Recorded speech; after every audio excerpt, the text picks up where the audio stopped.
Do you want to see the solutions, or should I open the empty one and then solve it? Okay. You're making my job more difficult.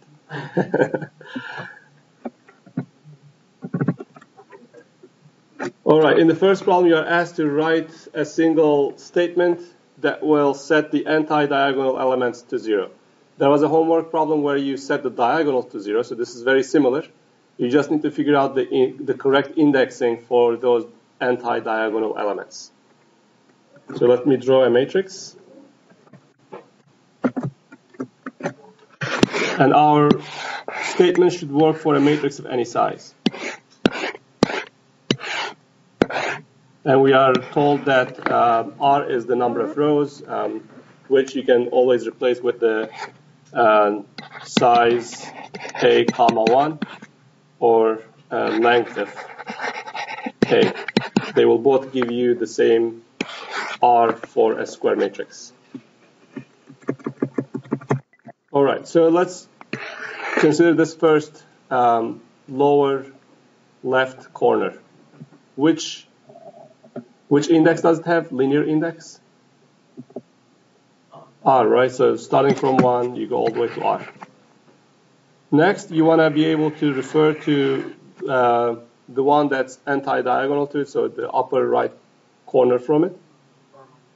So this is R. So you have R, and then you go R minus 1 times more. R plus R minus 1. So every time you go to the diagonal upper right, you add R minus 1 to it. Does that make sense? Okay, so we start from R. We will add R minus 1 to it. And then we have to go all the way to this upper right corner. You can try to figure out the index for that upper right corner, but what I'm going to do is just say E and D. And that is because when you add R minus 1, it will pass beyond that. So the next element will refer to here. It will not be included in this vector. All right.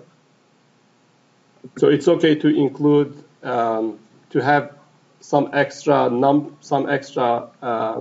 in your range, so long as the last number is not included in your output vector.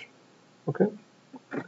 So the answer to the first problem is you index A, and then you access the entries that give you the indices of the anti-diagonals, and you set them to 0. Make sense? Okay. Another solution to this problem would include using the I function, which gives you an identity matrix. But this identity matrix is one where the diagonals are 0. Diagonals are 1, and everything else is 0. Okay, so IR will give you this matrix. And then what I'm going to do, I'm going to call the flip left-right function, IR, that will flip that first matrix and give me 1s in the anti-diagonals and 0s everywhere else. Now this is going to be a numerical matrix. I need to convert it to a logical matrix. So what I'm going to do is I'm just going to wrap it with logical. And all the 1s here are now going to be considered true. All the 0s are going to be considered false. Another way to convert it to a logical matrix is to say equal 1, which is going to do the same thing. All right. So you're going to get a new matrix where you have true in anti-diagonal and false everywhere else. So now that you have a logical matrix, you can use it to index your matrix A and set it to equal to 0. Okay. So now this 0 will go into places where this logical expression is true. So you're only setting 0 in the original matrix A. The anti-diagonals will be 0. Make sense? All right, so there are two ways to solve this problem. One is to figure out the linear indices of the elements you are trying to index, and the other one is to construct a logical matrix where you have a true for those elements. Okay, next problem.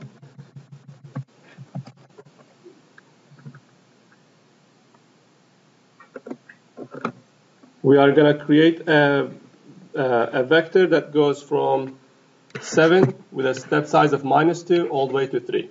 So we start from 7, decrement by -2. So 7, 5, 3. We go all the way to 3 and then stop. So this is the first vector. And then the second expression has a reshape and wrap math in it. So let's do the innermost part first. The wrap math function is given a vector that has 3, 4. And then we replicate it twice along the rows. So you consider this as a block. You replicate it twice along the rows and 1 times along the columns, so you don't replicate it along the columns. So as a result, you get a matrix that has 3, 4, 3, 4 in it. And then we take that matrix, we give it to the reshape function, and then the reshape function will convert it to 1 rows, 4 columns. Okay? So when you leave this empty, it figures out the number of columns from the number of rows such that the number of elements in the matrix is preserved. And then when it reshapes, it does not change the linear order of the elements. So you just look at your linear order and take those numbers and reshape them to a matrix with 1 row and 4 columns. So we do 3, 3, 4, 4. That's the result of reshape. Okay? And then we take this result of reshape, combine it with our previous vector, and now you're going to have one longer vector.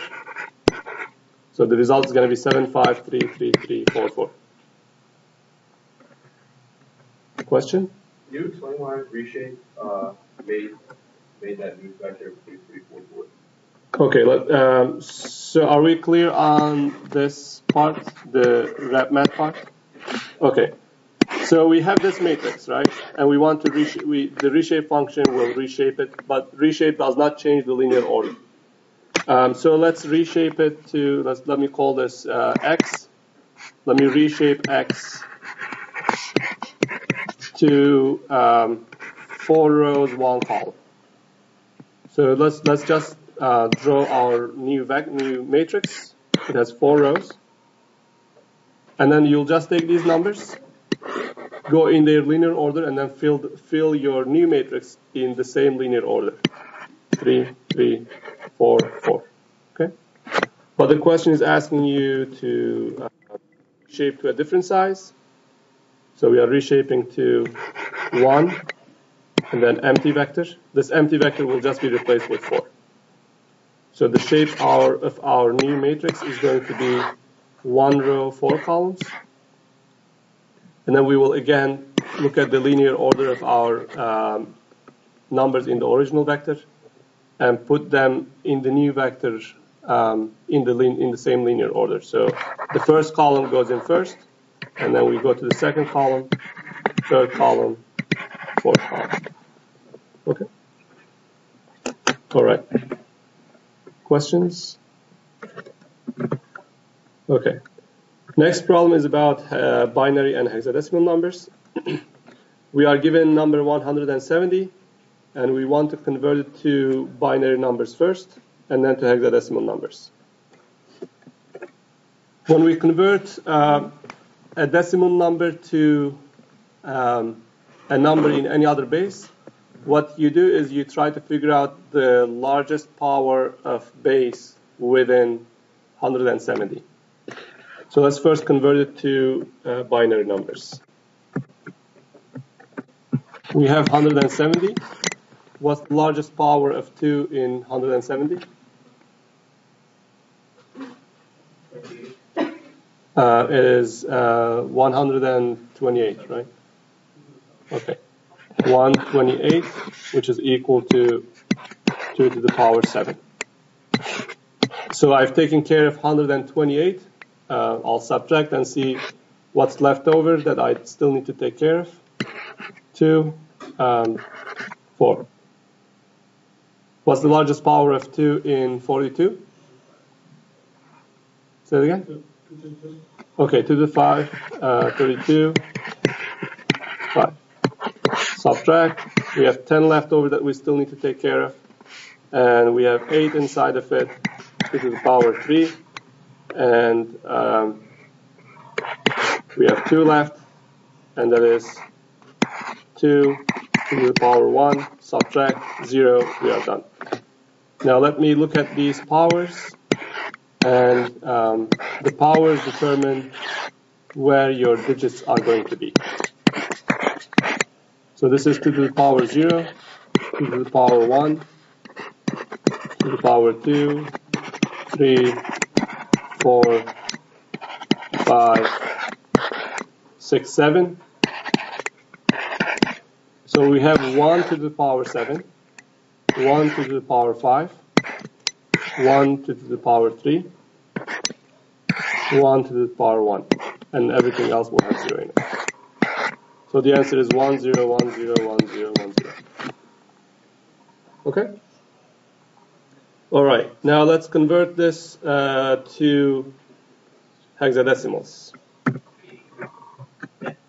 So we have 170. Now instead of 2's, we'll consider a base 16. What's the largest power of 16 in 170?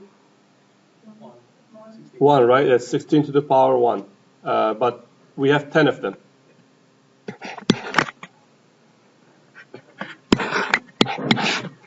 All right. So, and then we do this, we subtract. And then we have 2 to the power 16 to the power 0.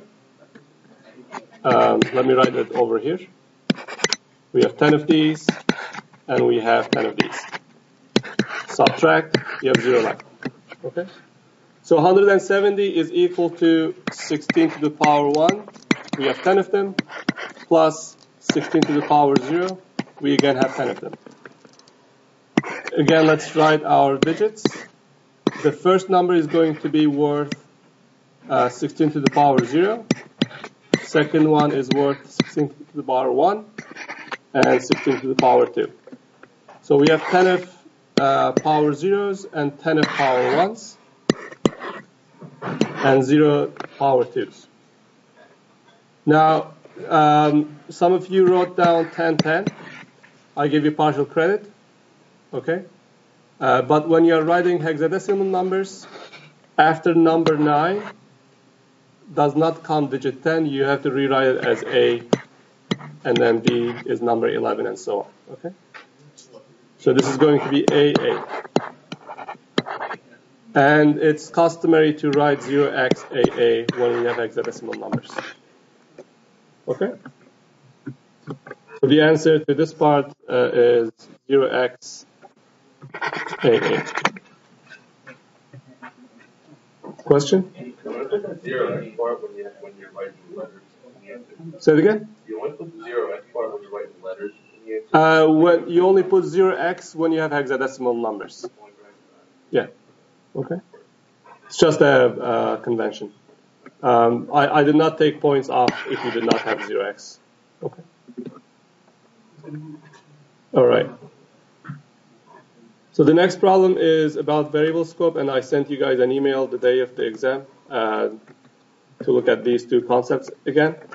And I did cover them the week before, and it's probably also in the lecture notes. Okay, so the global function, when you declare a variable to be global, all the functions can access it. But they have to declare it global first. All right? So I have the command window workspace and this function workspace. As soon as they say global A, they will be referring to a global variable A that has the same box. Okay? All right. And then the persistent variables, what's special about them is that they persist across different function calls. So the first time this line is executed, this function creates a box named B. And then next time you call that function, it will use the same box. Okay, normally variables are removed from memory when the function is done executing, but persistent variables stay in memory, and they keep their last value. They don't become empty once the function is done. So let's go over this function and see what the result is. First, we call Apple with value 5 as input. So x will be 5.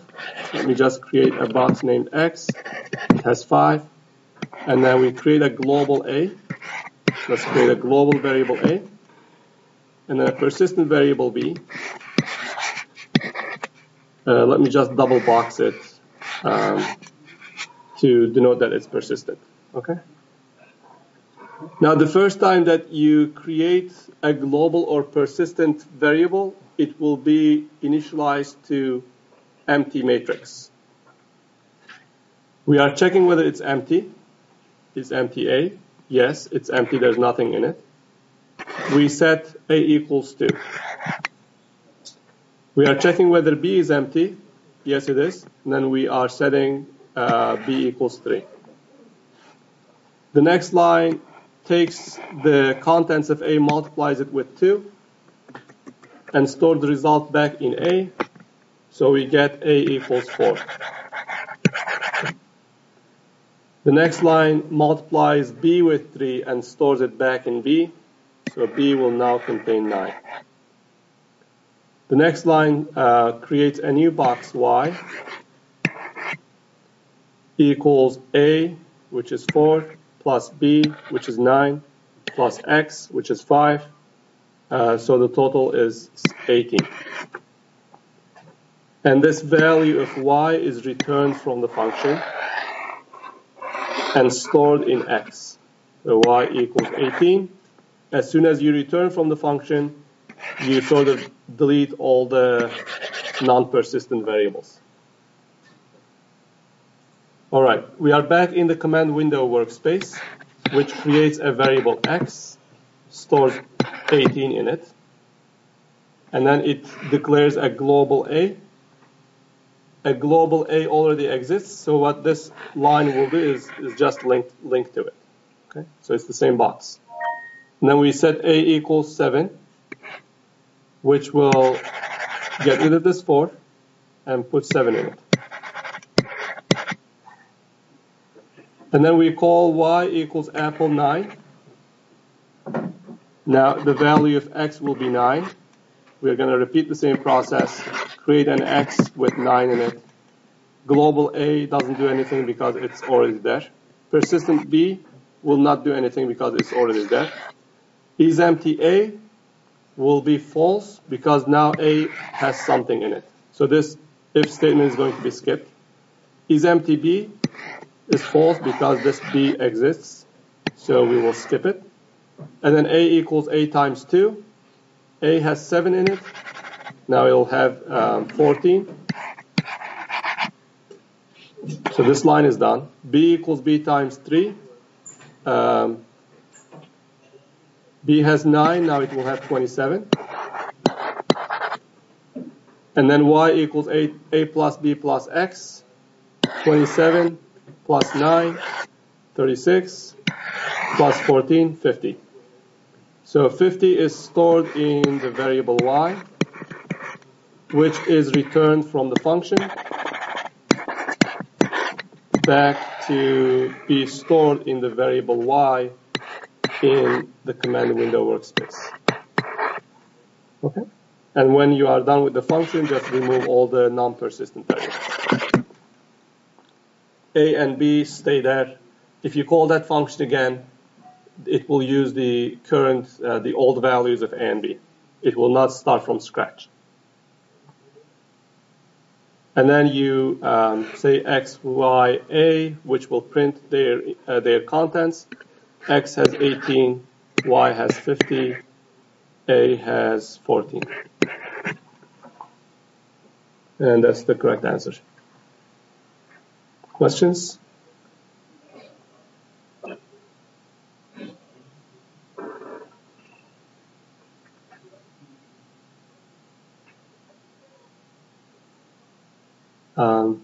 Is it clear? Yes. How come when you're doing the calculations for y and you got 50, how come in that final line when you do a plus b plus x, why is x 18? Why is X, you mean back here? Yeah, like, well, when you're doing the calculations for y, how come x is 18 instead of being the input in? Okay, so so we have the command window workspace and the Apple workspace. They will have their own variables, except for global ones. So the global one will be shared, global A. And anytime you see an X here, it belongs to Apple. So you might as well rename it to, let's say, T, to avoid confusion. Okay? And then this X is in the command window workspace. When you call Apple with 5, you get 18 as an answer. It is stored in X. And then the value of X is not changed in the rest of these lines, and at the end X will remain 18. That part, I get that part. But then when you go to do the calculation for y, and you got 50, how come when you were doing the summation, you got, I think it was 18 plus 9 plus 18? It was 14 plus 27 plus 9, which makes 50. So X is 9 because you passed 9. So T is 9, okay? So right. Because you passed 9 to it. And then B is 27 because you multiply 3 into it every time. So at this point in time, it's 27. And then A is 14. You just add them up. You get 50. You store it in Y. Okay. And then the value of Y is returned from this function back in here. So now it's 50. Okay. So the new value that you calculate is being returned. Okay, so there are a few things that actually change the contents of global and persistent variables. Especially the persistent variables will change when you change your file.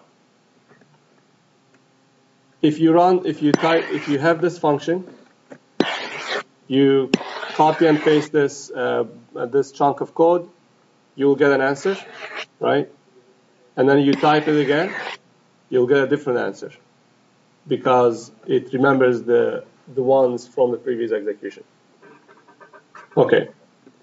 Now, if I go in and in the middle of this, let's say, I change this file, put several new line characters at the end, and then I save it, Control Save. That will get rid of all the persistent variables defined within that function. So next time you call this function, it will start from scratch. All right. Another thing that will clear off all the persistent variables is when you call clear all function. You call the clear with an argument all. So you tell MATLAB to clear everything that it has in memory, and that will clear including the persistent variables, and everything will start off from scratch again. Question? Can you just add a comment? Would that change it? If you add a comment and then save your file, that will get rid of the persistent variables also.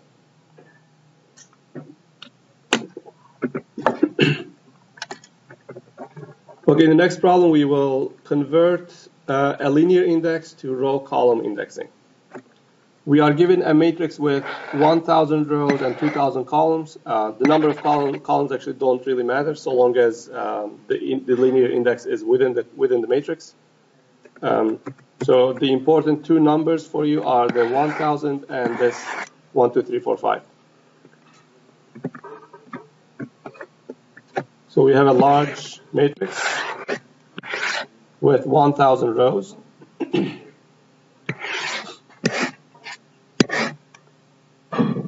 And we have somewhere in that matrix a linear index 1, 2, 3, 4, 5. So that's not the content, it's the index at that location, starting from 1, 2, 3, 4, and so on. I'm not going to go over how I derived the formulas. What I'm going to do is I'm going to subtract 1 from this. So 1, 2, 3, 4, 5 minus 1 gives you 1, 2, 3, 4, 4. And then you divide this by the number of rows, 1,000. You'll get 12. Okay? Then you just add 1 to it. So 12 is how many full rows you have. You are interested in the next one. So the column ID is going to be 13. Okay? So this is the first column that goes all the way to 1,000. Second column that goes all the way to 2,000. The 12th column that goes all the way to 12,000. And the 13th column will include indices from 12,001 all the way to 13,000. Okay? All right, so the column ID, the column index is 13.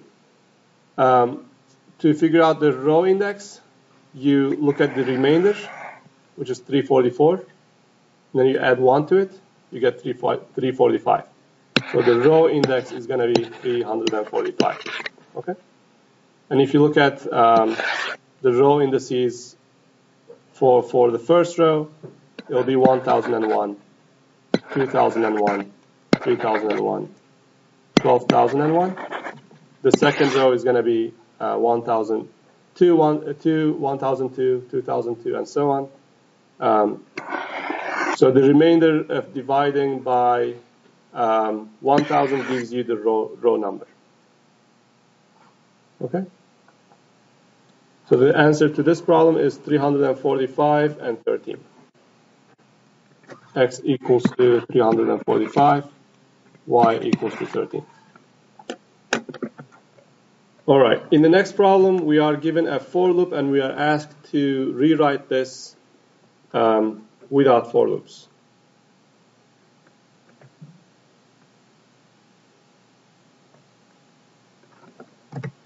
The mesh grid function will return combinations of the input numbers. So X will contain, let's say, 1, 1, 1, 1, and then Y will contain 1, 2, 1, 2, 1, 2, or all the way to 20, and then Z will contain combinations with that. So as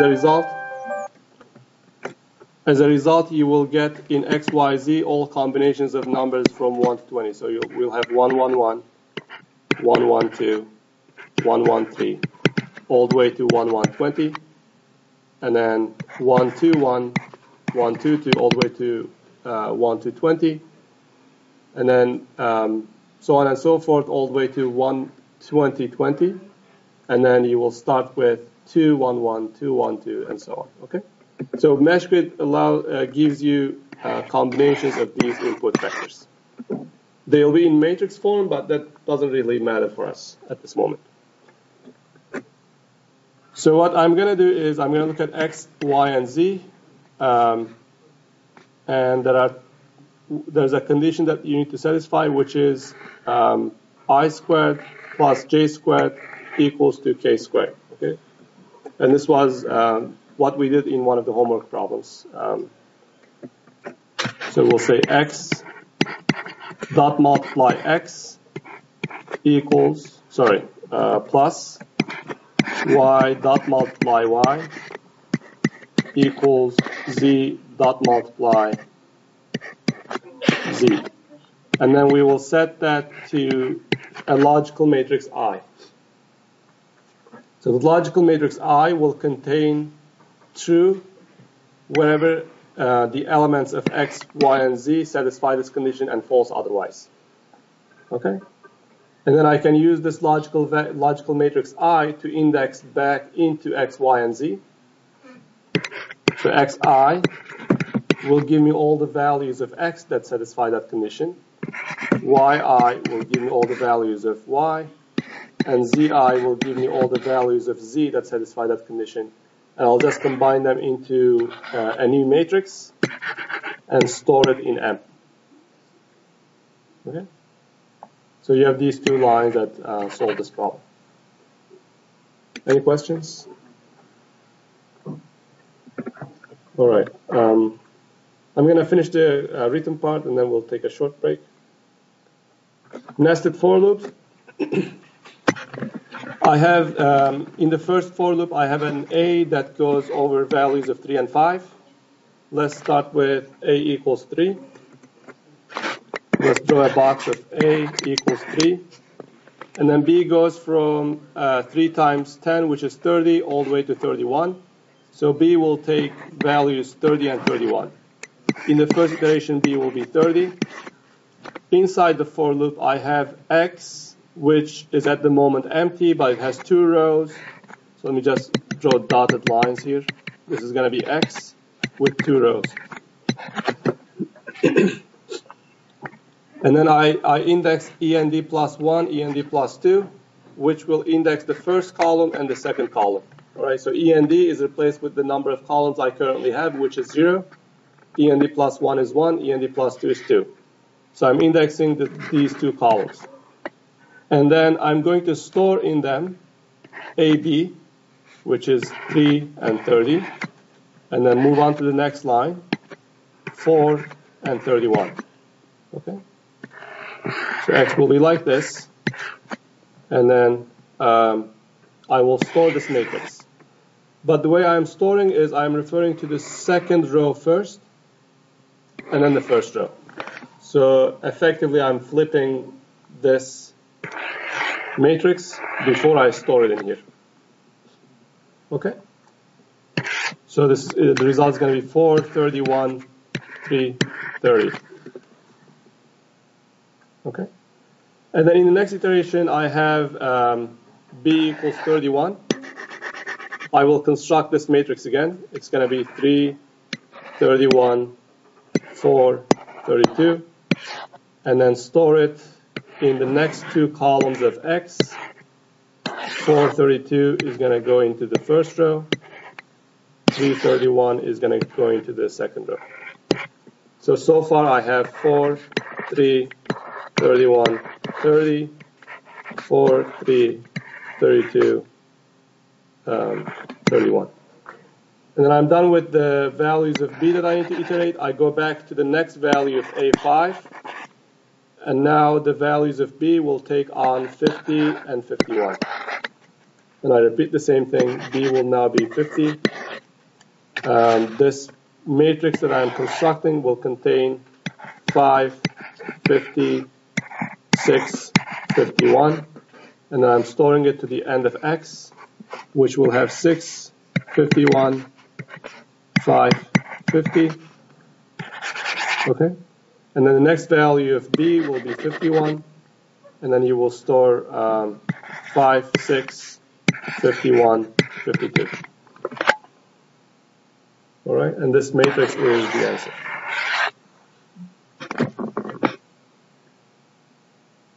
Say it again. It's 6 and 52 and 5 and 51. Okay. I'll give you the midterm. You can type in the loop in command window to get the answer also. All right, the next problem is includes some logical expressions. In the first problem, you need to remember that MATLAB performs these operations pairwise. So first, it will perform the first comparison. Is minus 5 greater than or equal to minus 3? No, it is smaller. So this is going to be false. False is equivalent to 0 when you are performing comparisons, numerical comparisons. So let's just replace it with 0. Is 0 greater than or equal to 0? Yes, it is. So the answer to this is going to be true. So the final answer to this whole expression is just 1, or true, which will be shown as 1. In the next problem, we have an arithmetic expression and a comparison combined. First, we do the arithmetic operations. Okay, 9 minus 2 is 7.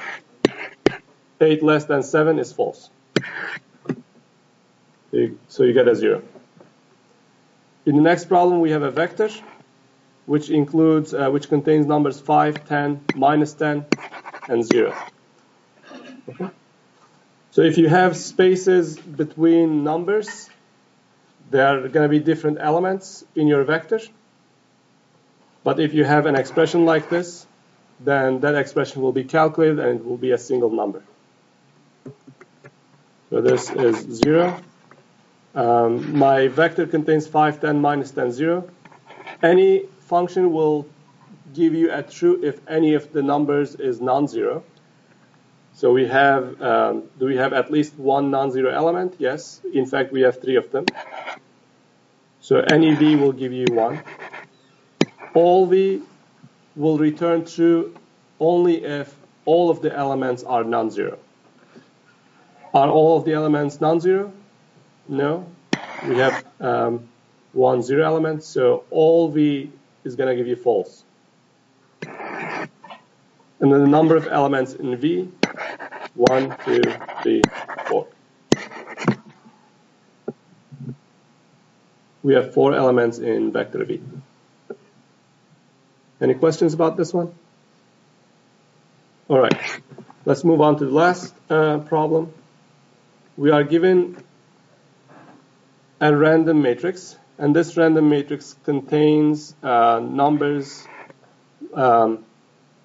We are constructing a matrix that contains numbers 1 and 2 randomly, and we have 1 row, 10 columns. So this is going to be a vector with 10 elements, contains 1 and 2.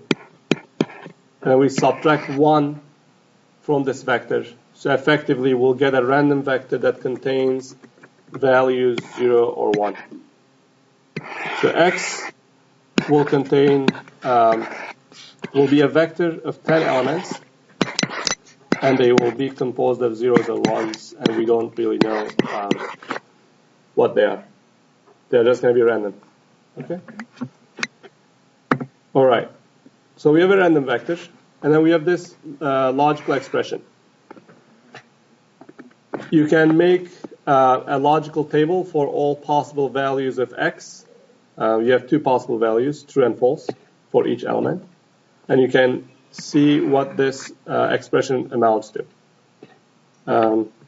Or you can sort of intuitively say that if you have a logical value, if it is 1, its negation will be false.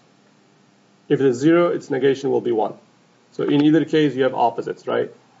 And then you have an AND operator. So 1, 0 will give you 0. 0, 1 will again give you 0. So the result of this first part will be 0 regardless of what the value of x is. Similarly, if x is 1, not x will be 0. 1 or 0 will be 1.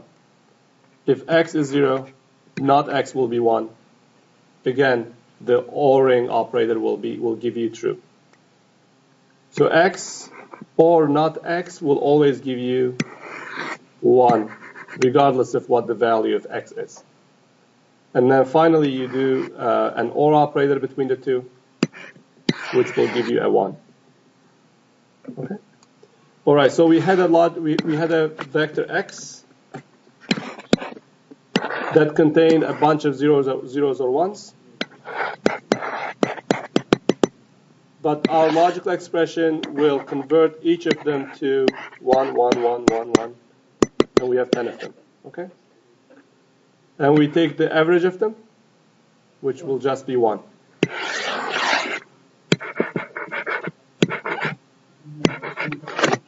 So the answer is to this problem is 1. Okay. Any questions?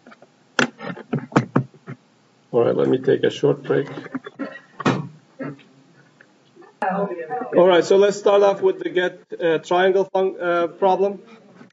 So in this problem, what some of you did is you printed the triangle instead of creating a matrix that contains these characters.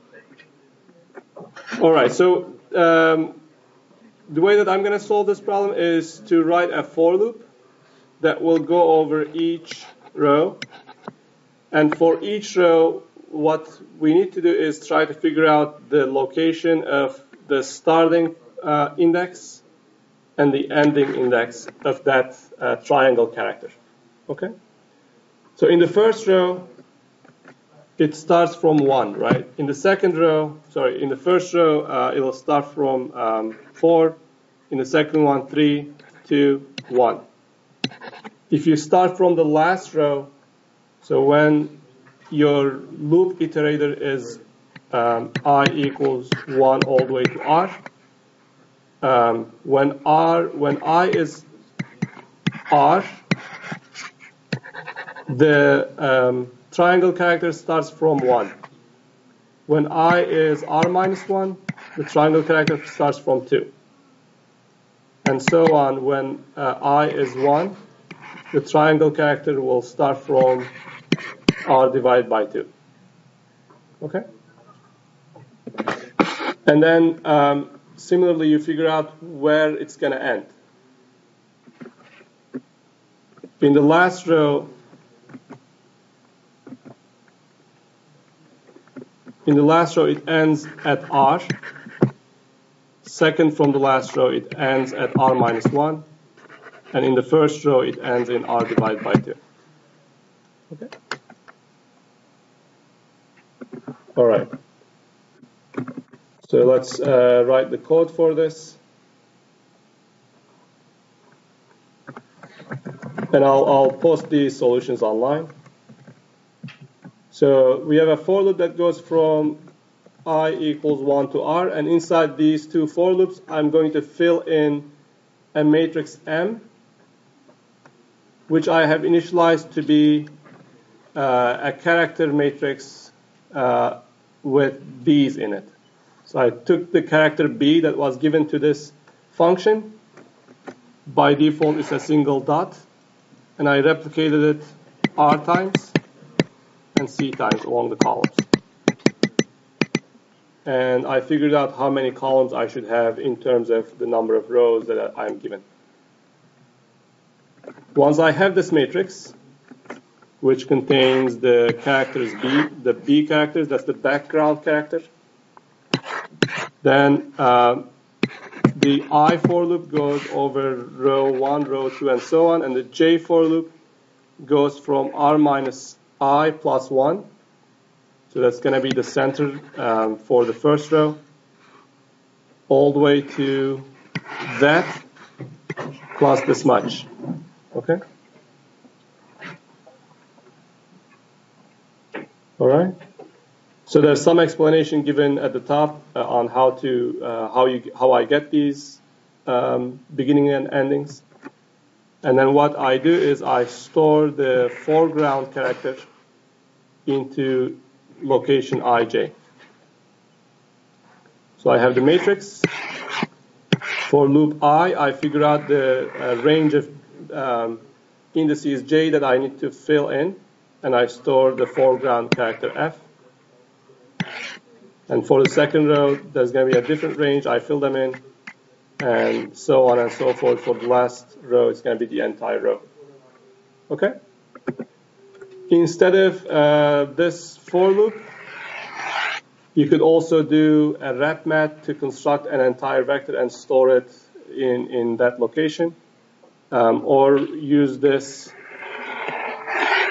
to index and say mi, comma, this expression equals f.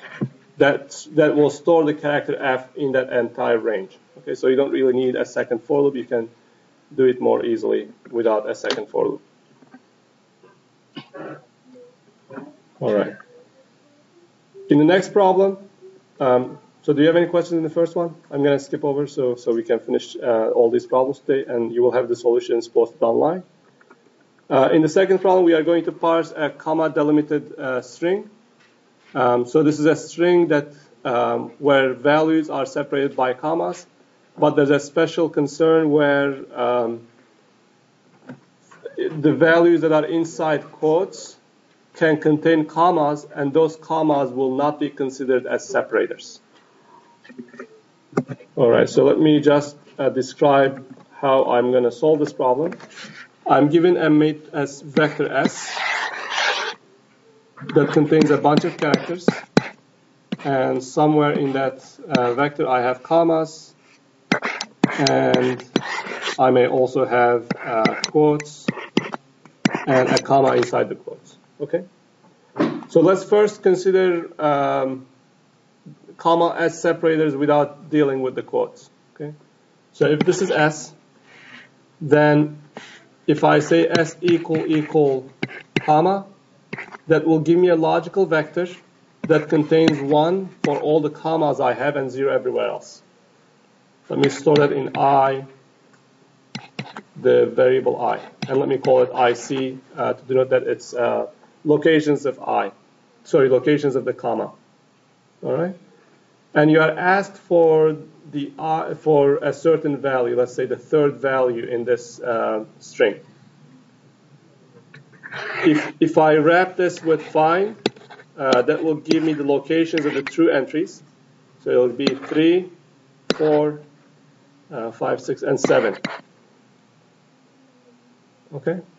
So these numbers, these indices of the commas contains enough information to give you the third element. So this is the first element. Second element is empty. And the third element will be here. Okay? The third element starts from the second index or goes all the way to the third index. To just make things a little bit easier in terms of the beginning and ending, what I'm going to do is I'm going to take this IC and put a 0 at the beginning and put number of elements in S plus 1 at the end. And the reason I do that is, let's say I want to get the fourth element, okay? Fourth value. It's this one right here. But I don't have enough indices in the original IC to limit the last range, the end of the range. So I'm adding a fake location for a comma, which is number of elements in S plus 1. And I'm adding another fake location for a comma, which is 0. So I'm just assuming that I have commas before and after my string, just to make indexing easier. Once I do that, then if the user is asking for the nth value, then you just need to extract IC n plus 1 all the way to IC n plus 1 minus 1. So what this is, let's say n is 3. You want the third value. IC3 will contain the second index of the comma, which is going to be 4. And then you add plus 1 because you don't want the comma itself. You want to start from the next character. And this next one says go all the way to n plus 1th comma, which is going to be the 7. And then you are not interested in this character itself. You want to go just one before that. So you will be extracting these two characters by using this index. Okay? Are we good so far? Okay, so we have a string. We find the locations of commas. We pretend that we have a fake comma before and after the string. So we have these indices as a vector called IC. 0 and number of elements. Let's say we have 20 characters, it's going to be 21, and whatever these commas are. If you want the second value, then you go from 4 to 6. The 4th to 6th characters will be the second value. Okay? All right, now let's handle the quotes. I have my vector. I have these commas, and I have these fake commas before and after the string. Now, some of these commas may be included inside quotes. Let's take that one in quotes, and let's take this bunch in quotes. When I'm considering this comma separators, I need to make sure that these guys are not included in my IC vector. Okay? So what I'm going to do is I'm going to create a new vector IQ that contains that is a logical vector for the locations of the quotes. Equals S equal quote. Okay? So inside single quotes you have a double quote. So that's the double quote character. So this will give me ones wherever I have a quote character and zeros everywhere else. Then I need to take pairs of these quotes and cancel out any characters that's between them in my IC vector. Okay? Make sense? So my IC was had a 1 here, had a 1 here, and had 1, let's say here, and there. I need to look at the IQ vector, and I need to look at these pairs and cancel out any commas that are in between those pairs. And whatever is left in my IC vector is going to be used for retrieving the value of interest. Okay, so how do I take IQ and look at pairs of beginning and ending quotes? IQ is going to be a logical vector. I'm going to just say find to convert it into a numerical indices vector. So this is going to be a vector of locations. Let's say 2, 5, 15, 20. Second, 5th, 15th, and 20th characters are quotes. Then I'll just reshape this to make it into a 2-row matrix. So IQ equals that. And then IQ equals reshape IQ, comma, 2 rows, find the number of columns for me. And this will just take this matrix and reshape it. 2, 5, 15, 20. And then I'll just write a for loop that goes over the rows of IQ. And each row contains a pair of indices. And I'm going to index IC and cancel out any true values that I have between those ranges. Let me show you how the code looks like. Edit.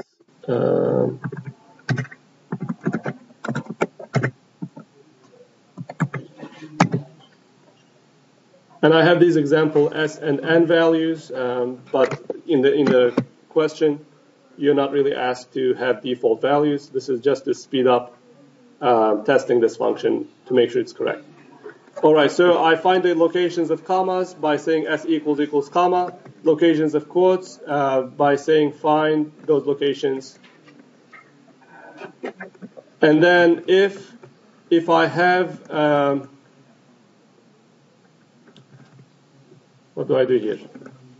If the number of quotes is a single number, so if you don't have pairs but there's an extra, then I'm just ignoring the last one.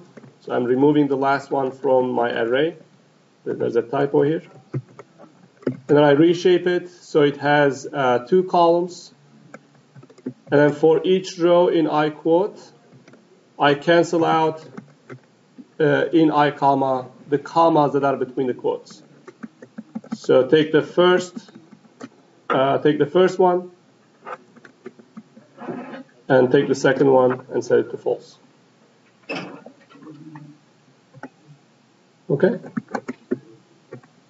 Makes sense?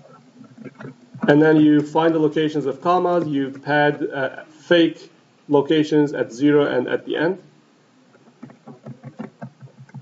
If the requested value is greater than the number of commas I have, we just return an empty string. You don't have to do this for the problem, but just to make sure that you always return something, you do error checking. And then you just start from the nth comma, pass one character, go to the location of the n plus first comma, and subtract one from it. So you are taking the value between the two commas. All right? And then the last line just removes the quotes from the beginning and end of the value. So if we have more than two characters, and the first character is a quote, and the last character is a quote, then I'm just returning the second all the way to the one before the last one. So I'm removing the quotes from my value. Okay? Any questions?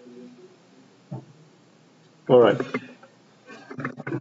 So the first two problems were more difficult than the next two. In the next problem, we are going to, I think I changed this to smaller than b.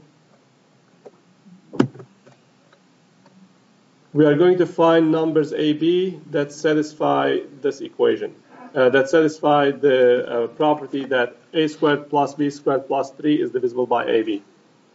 And what you can do is just use the mesh grid solution instead of writing for loops.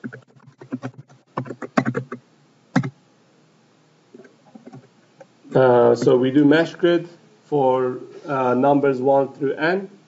We take combinations of numbers 1 through n and store them in a and b. And we test that property for each value of a and b. So we divide a squared plus b squared plus 3 by a times b. And then if the remainder is 0, that means it's divisible. And the next property is that a is smaller than b. And we store the result in I. Okay? And then we take the values of a and values of b that satisfy that property and combine them into a single two-column matrix and return that matrix as a result. Okay? So very similar to vectorizing code problem that was in the written part.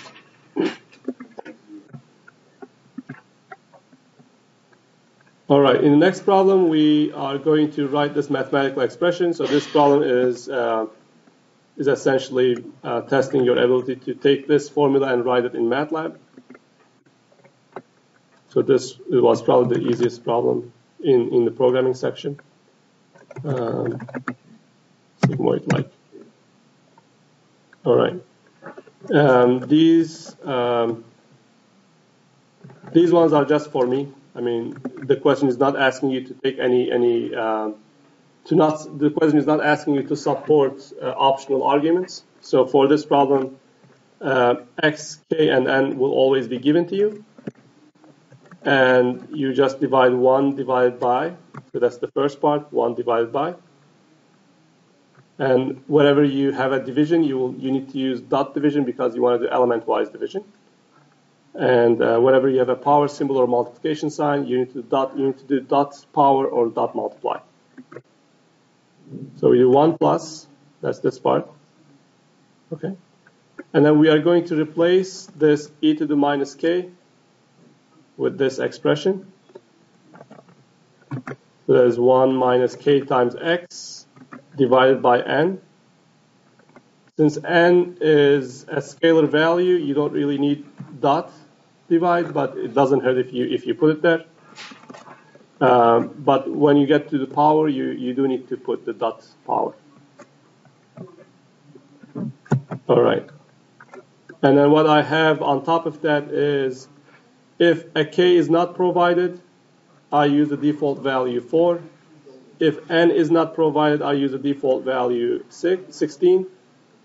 if x is not provided, then I'm just testing this function for values of x equal to -2 all the way to 2, calling the function, getting the result in RET, and then plotting the approximation, which is contained in RET, with the actual result that is that's the exact value. So what that plot will show me is how good my approximation is. I'm just going to hit F5 and to show the plot. So the blue line is the approximation. The red line is the exact formula, and there's really not much difference. So it's a good approximation. Okay. Any questions? Yes. It's not about. Okay. Let me just stop this.